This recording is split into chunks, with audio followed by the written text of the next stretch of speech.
Splitting the Psyche, the terrifying consequences of Dr. Jekyll's elixir of life. Dr. Henry Jekyll had always been fascinated by the mysteries of the human mind.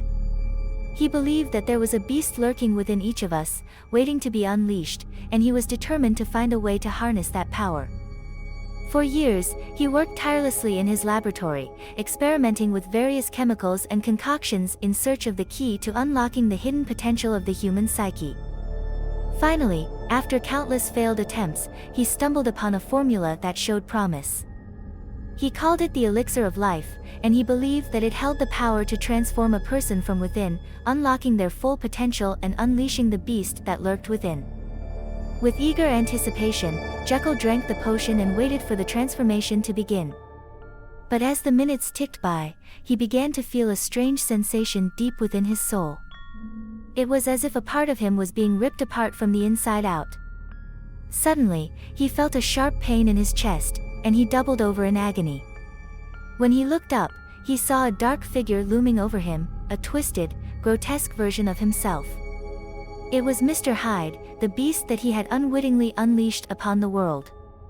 Jekyll was horrified by what he had become, but he soon realized that there was no going back.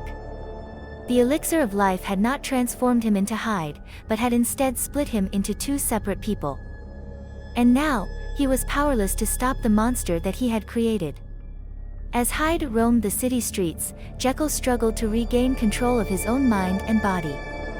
But the beast within was too strong, and he found himself slipping further and further into madness with each passing day. Meanwhile, the people of the city lived in fear of the monster that lurked in the shadows, waiting to strike at any moment. They whispered stories of the demon that haunted the streets, tales of a creature that was both man and beast, both Jekyll and Hyde. As the years passed, Jekyll's condition worsened, and he became a recluse, locking himself away in his laboratory and trying to find a way to reverse the damage that he had done. But it was too late. His fate was sealed, and he knew that he would never be able to escape the monster that he had created. And so, as the years passed and the city changed around him, Jekyll remained trapped in his own personal hell, a victim of his own curiosity and ambition.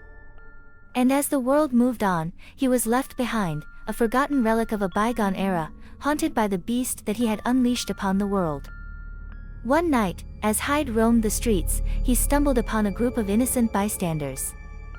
Without warning, he attacked them, reveling in the fear and chaos that he caused.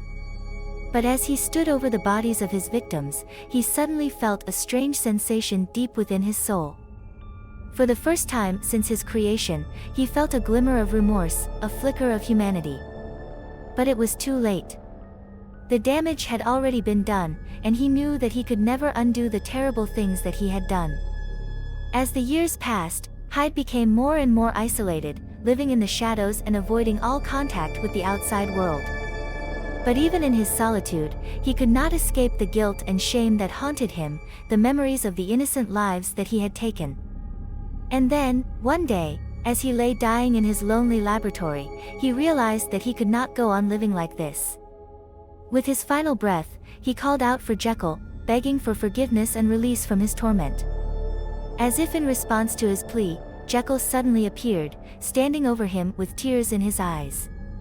He had finally found a way to reverse the damage that he had done, a way to reunite the two halves of his shattered soul.